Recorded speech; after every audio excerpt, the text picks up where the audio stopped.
Wai ana kakana. Bo amata guutuu qallabaa beetiin heerumti. Hay.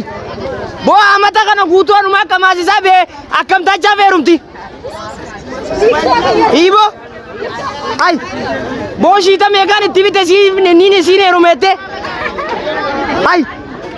Ati kam jechuuf kan itti akka isin jimaa qiyya bara guutuu qamaa baatanii beeyta. Akkam jechuuf kan itti intalatan.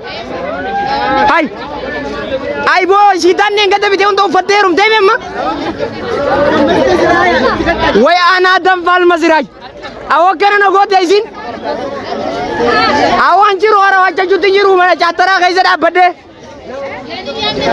Eda hunda kaardii shantamaatiin naqee firee akkanatti heerumuu taa'ee abbaleessa qiyya.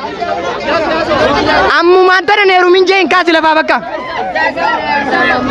Bakka akkana heerumin jalaan haa baase ammumatti. Haya khairiti. Way ana akka kana.